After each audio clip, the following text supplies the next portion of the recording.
இப்போ ரீசெண்டாக பார்த்தீங்கன்னா, மக்கள் ரொம்ப பயப்படுற விஷயம் வந்து ரேபீஸ் தான்.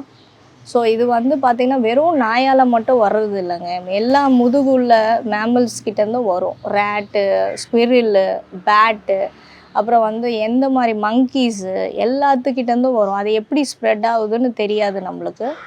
ஸோ இதுக்கு வந்து நீங்கள் பயப்பட வேண்டாம். இன்கேஸ் உங்கள் வீட்டில் இருக்க டாக் வந்து உங்களை கடிச்சுதுன்னா, அதுக்கு ஒரு டிடி மட்டும் போதும். ஏன்னா வந்து நீங்கள் ஏற்கனவே வேக்சின் பண்ணி தான் அதை வளர்க்குறீங்க. ஸோ அதனால் நீங்கள் பயப்பட வேண்டியதில்லை. ஆனால் ப்ராப்பராக அவங்களுக்கு இயர்லி ரேபீஸ் வேக்சின் எல்லாமே நீங்கள் பண்ணிட்டீங்கன்னா பிரச்சனை இல்லை. இன்கேஸ் உங்களை வந்து ஸ்ட்ரீட் டாக் கடிச்சதுன்னா, நீங்கள் என்ன பண்ணணும்னா, இம்மீடியட்டாக ஒரு 10 மினிட்ஸ் வந்து டெட்டாலாலேயோ இல்லை ஏதோ ஒரு சோப்பாலேயோ நல்லா வாஷ் பண்ணிக்கிங்க.